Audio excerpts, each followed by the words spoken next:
يا أيها الذين آمنوا اتقوا الله حق تقاته ولا تموتن إلا وأنتم مسلمون. Wahai orang-orang yang beriman, bertakwalah kepada Allah Subhanahu wa Ta'ala dengan sebenar-benarnya takwa, menjalankan perintah-perintahnya dan menjauhi larangan-larangannya. Dan janganlah kalian meninggal kecuali dalam keadaan beriman kepada Allah Subhanahu wa Ta'ala.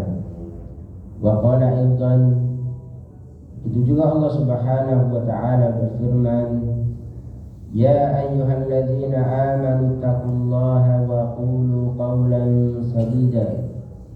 Wahai orang-orang yang beriman, bertakwalah kepada Allah Subhanahu wa Ta'ala dan ucapkanlah ucapan yang jujur, ucapan yang benar.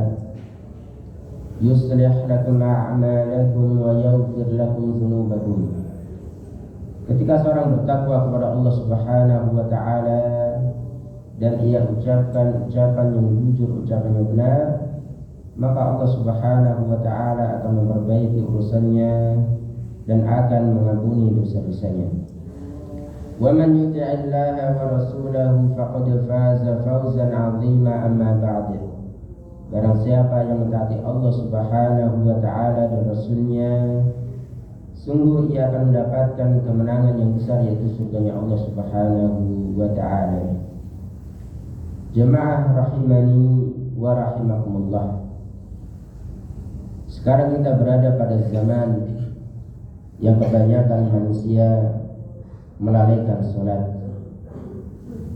Bermudah-mudahan di dalam masalah sholat, kebanyakan dari manusia mereka melalaikan sholat. Sebagaimana firman Allah Subhanahu wa Ta'ala di dalam surat Maryam ayat ke-59. Allah Subhanahu wa Ta'ala berfirman, fa khalafa min ba'dihim khalfun adaa'us shalah wattaba'us syahawat fasawfa yalqawna ghayya. Akan datang masa setelah mereka, masa setelah generasi terbaik dari umat ini, yaitu generasi yang mengabaikan sholat, yang bermudah-mudahan di dalam masalah sholat, dan mereka mengikuti hawa nafsunya, mengikuti keinginan dirinya tanpa memperhatikan batasan-batasan syariat Allah Subhanahu wa Ta'ala. Apa yang Allah Subhanahu wa Ta'ala ancamkan untuk mereka? Fasawfa yalqawna ghayya. Mereka akan mendapatkan kebinasaan, mereka akan mendapatkan kesengsaraan, mereka akan mendapatkan kesesatan. Apa yang dimaksud dengan ghayya di dalam ayat ini? Disebutkan di dalam tafsir Al-Baghawi, perkataan Atha rahimallahu ta'ala, yang dimaksud dengan ghayya, wadin fi jahannam yasilu qayhan wa daman. Yang dimaksud dengan ghayya yaitu lembah di dalam neraka jahannam yang mengalirkan darah, begitu juga nanah. Jadi orang-orang yang melalaikan sholat, bermudah-mudahan di dalam masalah sholat, Allah Subhanahu wa Ta'ala mengancam mereka dengan lembah di dalam neraka jahannam yang mengalirkan darah, begitu juga nanah. Begitu juga Nabi Muhammad SAW memberikan peringatan yang keras kepada umatnya untuk tidak bermudah-mudahan di dalam masalah sholat. Rasulullah SAW bersabda di dalam hadis yang dihasankan oleh Syekh Al-Albani rahimallahu ta'ala, Innar rajula la yusalli 60 sanatan wa ma tuqbalu lahu shalah. Kata Nabi Muhammad SAW, ada seseorang yang ia mengerjakan sholat selama 60 tahun lamanya. Berapa lama jemaah? 60 tahun ia mengerjakan sholat. Akan tetapi kata Rasulullah sallallahu alaihi wasallam, ma tuqabbalu lahu shalah, tidak ada satupun salatnya yang diterima oleh Allah Subhanahu wa taala.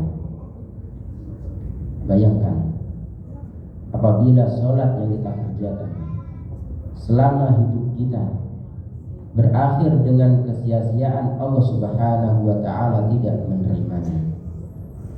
Padahal salat adalah amalan pertama kali yang Allah Subhanahu wa taala akan tanyakan pada hari kiamat kelak. Apa kata Rasulullah sallallahu alaihi wasallam? Awwalu ma yuhasabu bihi al-'abdu yaumal qiyamah salatuh. Amalan pertama kali yang akan dihisab oleh Allah Subhanahu wa taala, yang akan ditanyakan oleh Allah Subhanahu wa taala dari amalan seorang hamba, yaitu solatnya. Apabila baik solatnya, ia menjaga solatnya, maka baik pula amalan yang lainnya. Akan tetapi ketika buruk solatnya, ia tidak menjaganya, ia melalaikannya, maka sungguhlah buruk pula amalan-amalan yang lainnya. Pertanyaannya jemaah, kenapa orang yang disebutkan oleh Nabi Muhammad SAW selama 60 tahun lamanya ia mengerjakan sholat, akan tetapi sholatnya tidak diterima oleh Allah Subhanahu wa taala? Apa sebabnya? Rasulullah SAW mengatakan, la'allahu yutimmu ruku' wa la yutimmu sujud, wa yutimmu sujud wa la yutimmu ruku'. Kata Rasulullah SAW, bisa jadi ia menyempurnakan rukuknya, akan tetapi ia tidak menyempurnakan sujudnya. Atau sebaliknya, ia menyempurnakan sujudnya, akan tetapi tidak menyempurnakan rukuknya. Bayangkan jemaah, renungkanlah, orang yang menyempurnakan di beberapa gerakan sholat, di beberapa rukun sholat, dan ia mengabaikan rukun yang lainnya, di gerakan yang lainnya ia tidak sempurna dalam mengerjakannya, berakibat sholat yang tidak diterima oleh Allah Subhanahu wa taala. Bagaimana dengan keadaan seseorang yang ia melalaikan tidak menyempurnakan sholat di seluruh dari gerakannya, di seluruh dari rukun-rukunnya?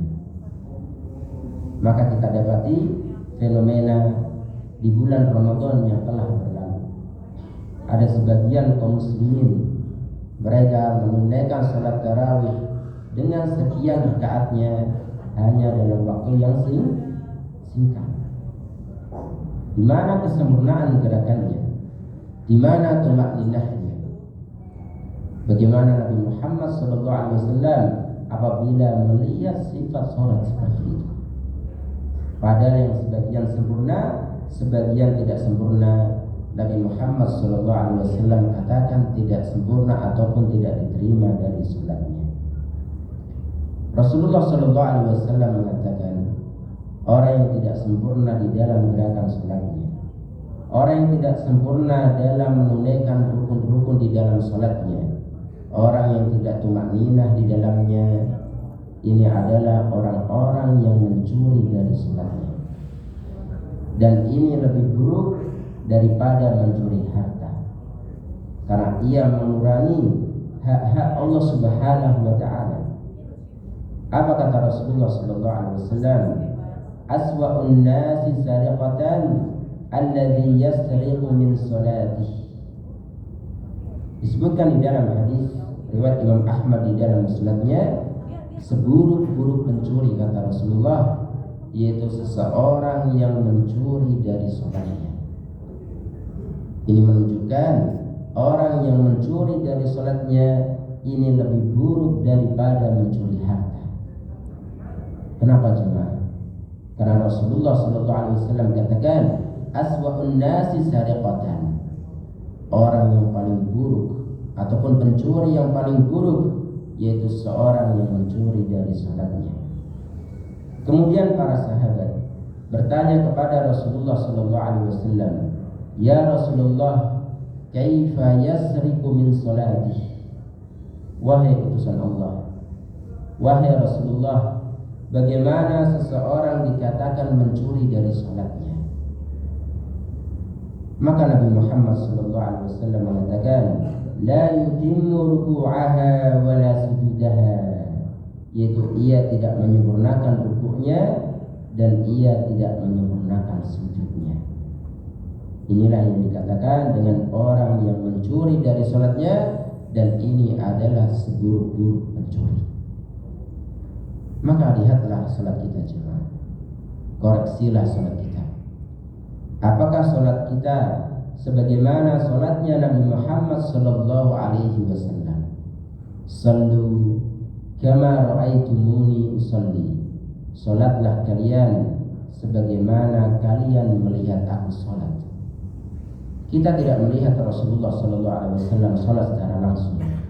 Akan tetapi kita mempelajari hadis-hadis yang dibawakan oleh para sahabat yang menerangkan sifat salat Nabi Muhammad sallallahu alaihi wasallam. Begitu juga dalam hadis yang lainnya, hadis riwayat Imam Ahmad. Rasulullah sallallahu alaihi wasallam bersabda, "Ya ma'syaral muslimin, la salata liman la yuqima sulbahu fir ruku'i was sujudi." Rasulullah sallallahu alaihi wasallam bersabda, "Wahai sekalian kaum muslimin." Apa pesan Rasulullah sallallahu alaihi wasallam? Tidak ada salat bagi seseorang yang ia tidak meluruskan tulang punggungnya ketika ia ruku maupun sujud. Apa maknanya jemaah? Yaitu ketika kita sujud diperintahkan sempurna dalam sujud kita, begitu juga dalam ruku kita diperintahkan untuk menyempurnakan gerakannya. Begitu juga dalam i'tidal, dalam duduk di antara dua sujud kita diperintahkan untuk menyempurnakan gerakan kita. Maka ini menunjukkan bahwasannya kesempurnaan di dalam sholat ini diperintahkan di setiap gerakannya, di setiap bacaannya kita diperintahkan untuk sempurna dalam menunaikannya. Disebutkan di dalam hadis yang lainnya, hadis riwayat Imam At-Tabarani, anna Rasulullah sallallahu alaihi wasallam ra'a rajulan la yutimmu ruku'ahu yankuru fi sujudihi wa huwa yusalli. Bahwasanya Nabi Muhammad sallallahu alaihi wasallam melihat seseorang yang sedang sholat, ia tidak sempurna dalam rukuknya dan ia mematuk di dalam sujudnya. Jadi di sini Nabi Muhammad sallallahu alaihi wasallam mengatakan bahwasanya orang yang tidak sempurna di dalam sujudnya itu diibaratkan bagaikan burung yang mematuk makanannya karena saking cepatnya. Tidak ada tumaninah, tidak ada ketenangan, tidak ada kesempurnaan di dalam sujudnya. Apa kata Nabi Muhammad SAW? Mensifati atau mengatakan kepada orang yang sifat solatnya seperti itu, faqala Rasulullah SAW, "Lau mata hadza ala hali hadhihi, mata ala ghairi millati Muhammadin sallallahu alaihi wasallam." Sekiranya orang tersebut meninggal dunia dengan sifat sholat seperti itu, dikhawatirkan ia meninggal tidak di atas agama Nabi Muhammad sallallahu alaihi wasallam. Maka ini dikhawatirkan menjadi tanda su'ul khatimah baginya, penutup kehidupan yang buruk baginya ketika ia sholat tapi tidak menyempurnakan rukuknya dan ia mematuk di dalam sujudnya saking cepatnya. Tidak ada ketenangan, tidak ada tumaninah dalam gerakan sholat yang ia tunaikan. Begitu juga di dalam hadis yang masyhur, hadis riwayat Imam Bukhari dan Imam Muslim, hadis terkait dengan musii'us sholat, yaitu orang yang buruk sholatnya, yang mana Nabi Muhammad SAW perintahkan orang yang buruk sholatnya tersebut untuk mengulangi sholat sebanyak 3 kali. Sebanyak berapa kali jemaah? Sebanyak 3 kali Nabi Muhammad SAW perintahkan untuk mengulangi sholatnya. dari sahabat yang mulia Abu Hurairah radhiyallahu anhu, anna Nabiy sallallahu alaihi wasallam dakhala al-masjid fadakhala rajulun fasalla. Kata sahabat yang mulia Abu Hurairah radhiyallahu anhu, pada suatu ketika Nabi Muhammad sallallahu alaihi wasallam masuk ke dalam masjid.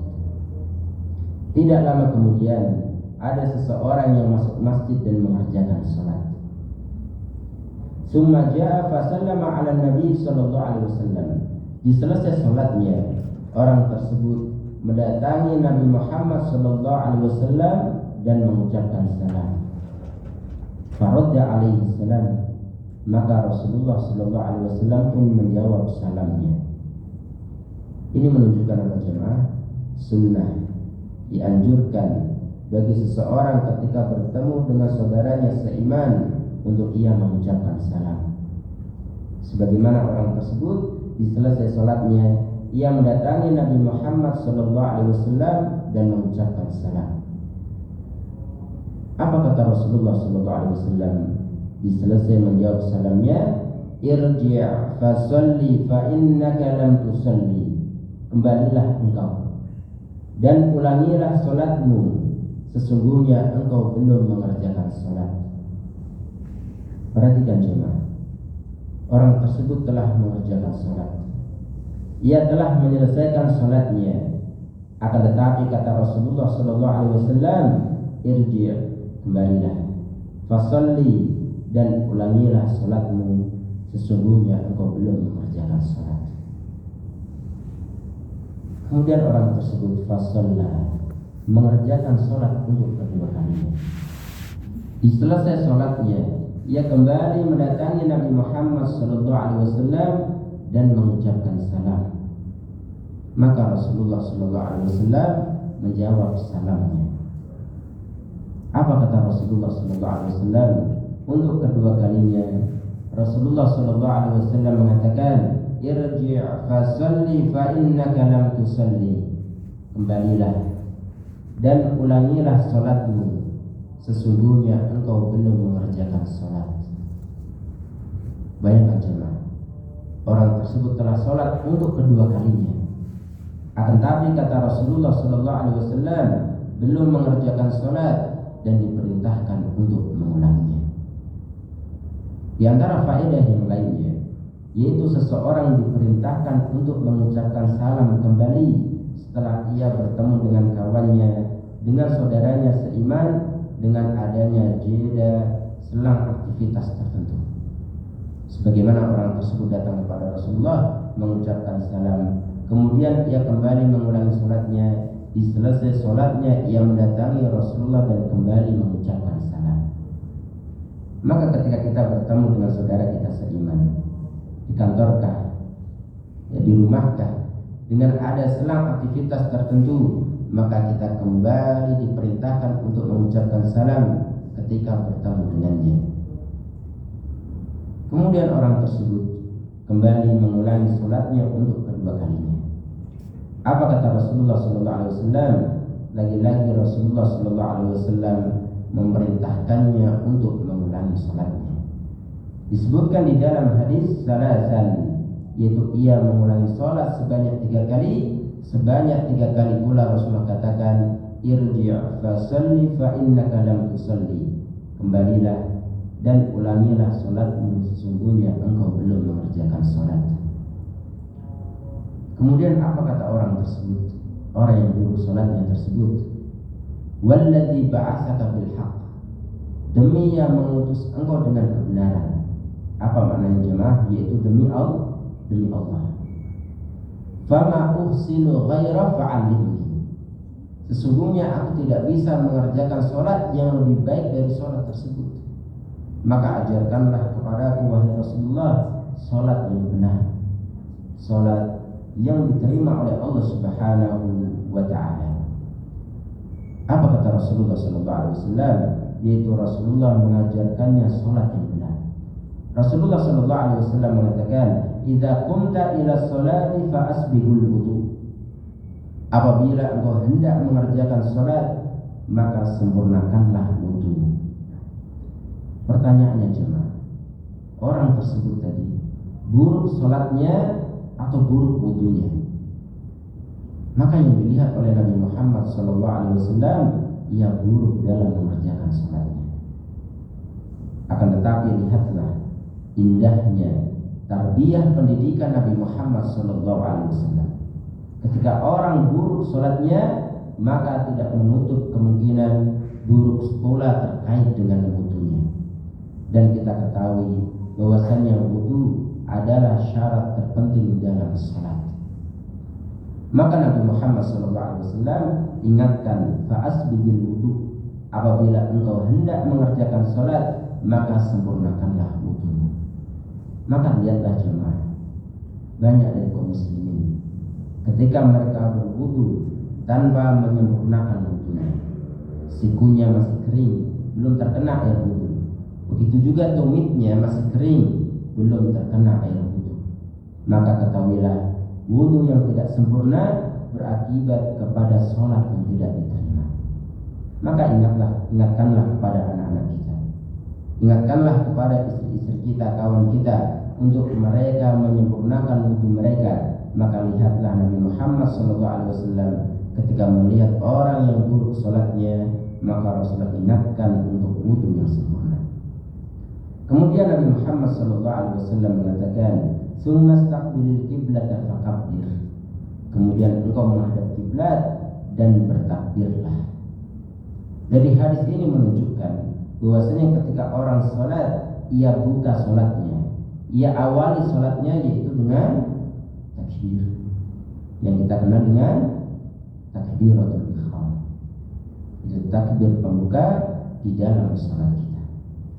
Kemudian Nabi Muhammad SAW mengatakan, "Tsumma qra' ma tayassara ma'aka minal Qur'an." Kemudian bacalah apa yang mudah bagimu dari Al-Qur'an. Kalau kita lihat dari yang lainnya, bahwasanya Al-Fatihah ini adalah rukun di dalam salat. Maka di selesai Al-Fatihah yang kita baca, kita membaca apa yang mudah bagi kita dari Al-Quran, suratkah atau ayatkah. Kemudian Rasulullah SAW mengajarkannya sholat yang benar, "Summarka hatta tatma'inna raki'ah." Kemudian rukuklah engkau hingga engkau tumakninah di dalam rukukmu. Jadi Nabi Muhammad SAW mengajarkannya tumakninah di dalam rukuknya, ketenangan, kesempurnaan di dalam gerakannya, dan kesempurnaan di dalam bacaannya. Maka para ulama mengatakan bahwasanya tumakninah di dalam salat ini adalah rukun. Apa jemaah? Rukun di dalam salat. Karena gerakan dan bacaan di dalam salat ia terbagi menjadi 3. Rukun salat, wajib salat, dan sunnah di dalam salat. Maka tumakninah ini termasuk dari rukun di dalam salat. Kemudian Rasulullah mengatakan, "Tsummarfa' hatta ta'tadila qa'ima." Kemudian bangkitlah engkau dari rukukmu untuk i'tidal hingga engkau tumakninah sempurna di dalam i'tidalmu. "Tsummasjud hatta tatma'inna sajida." Kemudian sujudlah hingga engkau tumakninah di dalam sujudmu. Lagi-lagi Nabi Muhammad SAW ajarkan terkait dengan tumakninah di dalam salat kita, sujud kita, rukuk kita, i'tidal kita. Kemudian Nabi Muhammad SAW mengatakan, "Tsummarfa' hatta tatma'inna jalisa."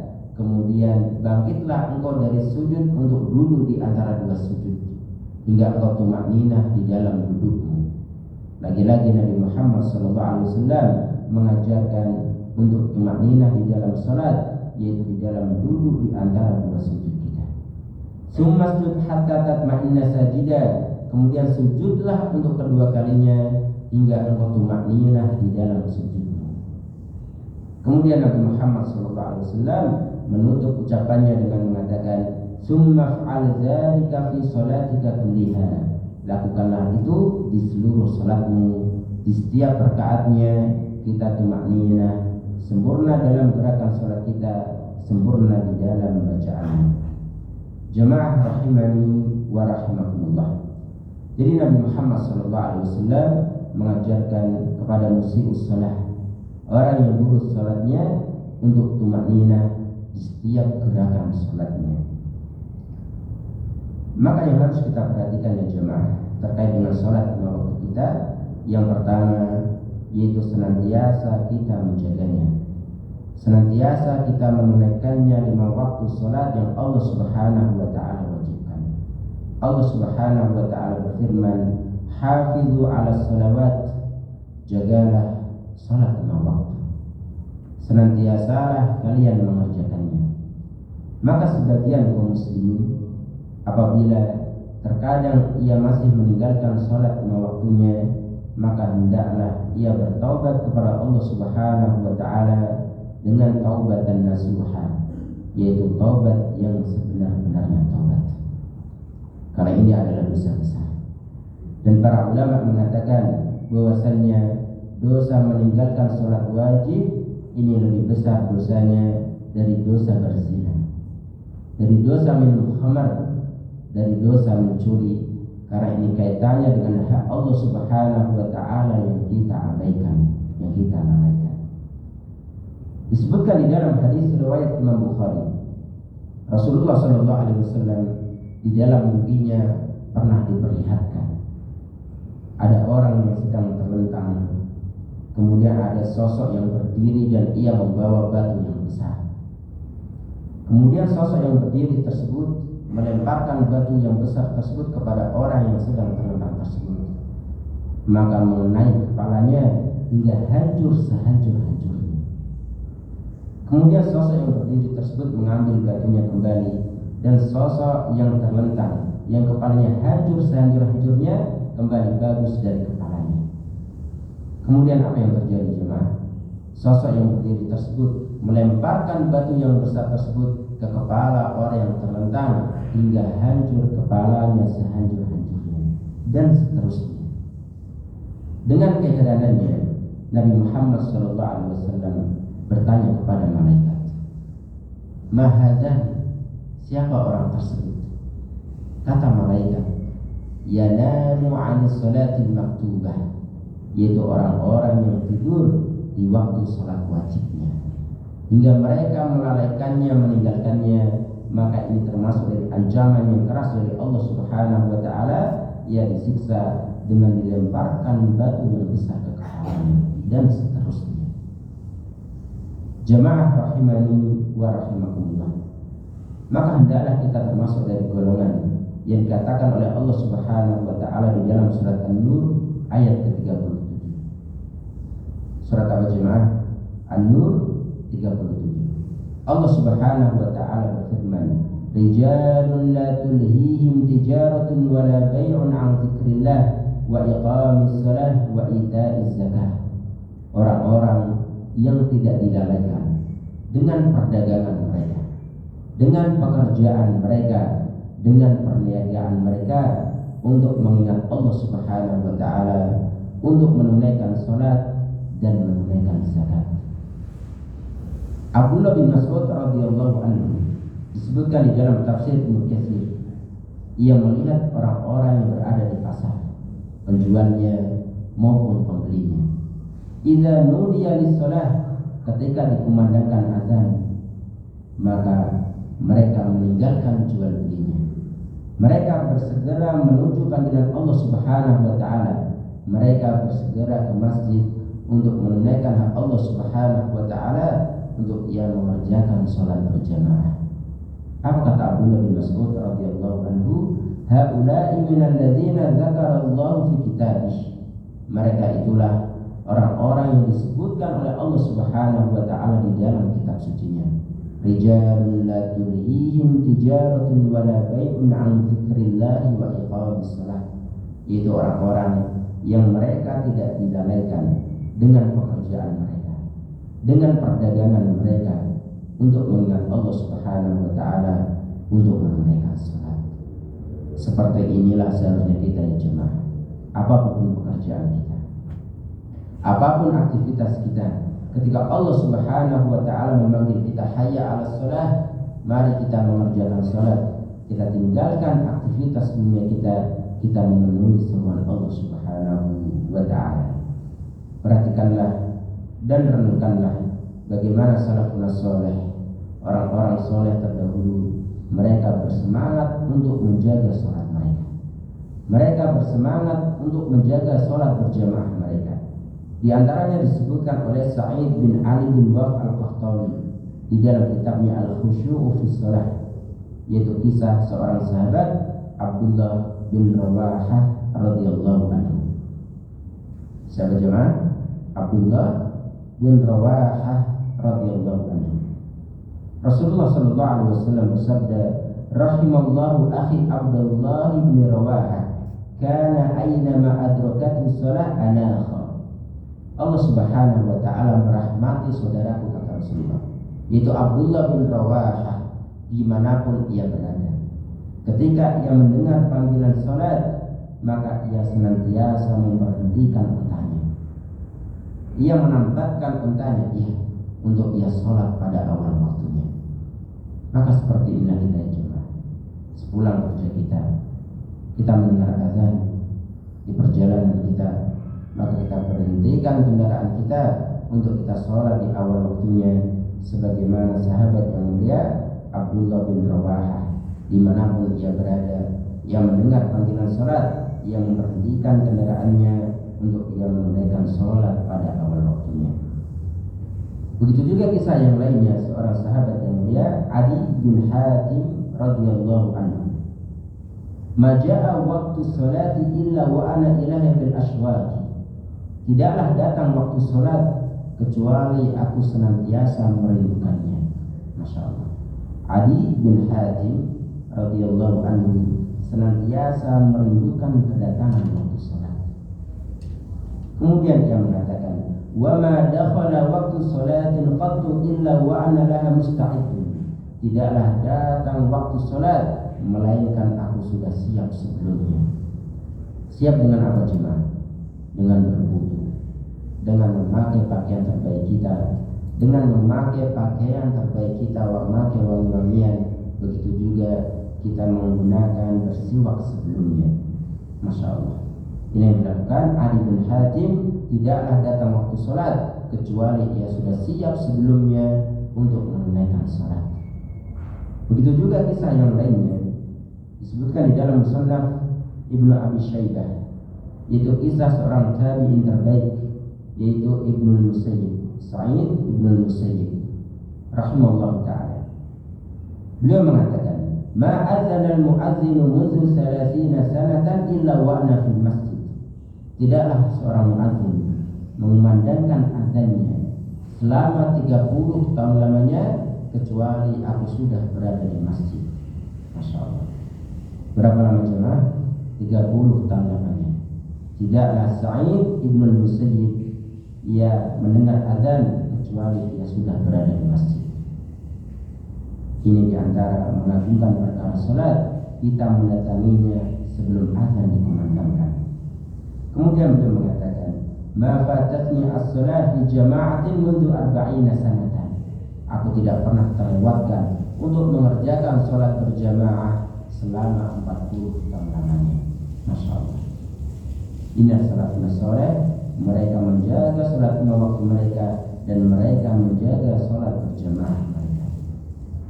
Begitu juga berkata Sufyan bin Uyainah, la takun mithla 'abdas su'. Janganlah kalian menjadi seperti budak yang buruk. Apa jemaah? Kata Sufyan Ibnu Uyainah, janganlah kalian seperti budak yang buruk. Bagaimana sifat budak yang buruk? La ya'ti hatta yud'a. Budak yang buruk tidaklah ia datang, tidaklah ia menyelesaikan pekerjaannya kecuali setelah diperintahkan oleh tuannya. Apa kata Sufyan Ibnu Uyainah? I'tis shalah qabla nida. Maka datangilah sholat sebelum panggilan dikumandangkan. Jangan sampai Allah Subhanahu wa ta'ala memanggil kita baru kita mendatanginya. Maka ini kata Sufyan bin Uyainah seperti budak yang buruk.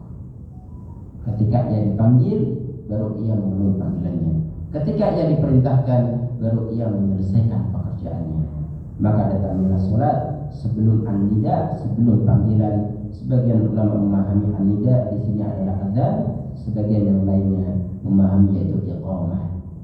Sekiranya kita memahaminya dengan azan, maka datangilah sholat sebelum azan dikumandangkan, atau makna yang kedua, datangilah sholat berjamaah sebelum iqamah ditegakkan.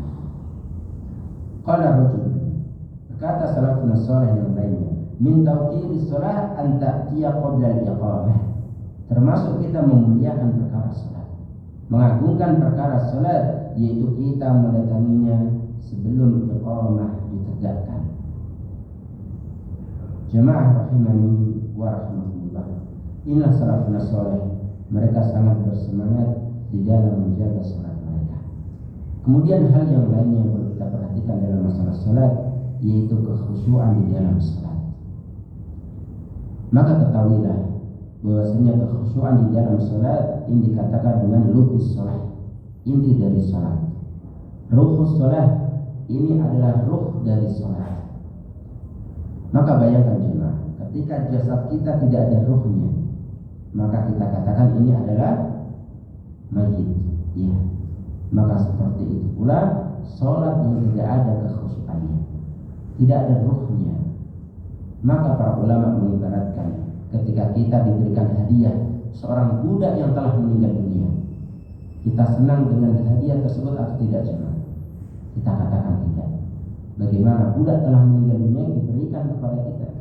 Maka seperti itu pula ketika kita mempersembahkan sholat yang tidak ada kekhusyuannya, maka beradablah kita ketika kita berhadapan dengan Allah Subhanahu wa taala, bermunajat kepada Allah Subhanahu wa taala di dalam salat kita. Allah Subhanahu wa taala mensifati orang-orang yang beriman, qad aflahal mu'minun alladzina hum fi sholatihim khashi'un. Sungguh beruntung orang-orang yang beriman, yaitu mereka yang khusyuk di dalam salatnya. Nah, maka di antara hal yang bisa memotivasi kita ataupun cara agar seorang khusyuk di dalam salat, sebagaimana pesan Nabi Muhammad SAW, "Shalli salatan muwaddi'in." Salatlah kalian dan anggaplah itu salat terakhir kalian, salat perpisahan kalian.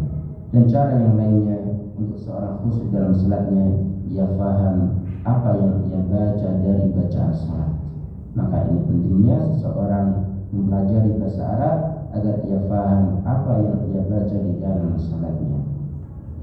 Jamaah rahimani wa rahimakumullah, yang bisa kita sampaikan pada kajian kali ini, semoga Allah Subhanahu wa taala berikan taufik dan hidayahnya kepada kita semua.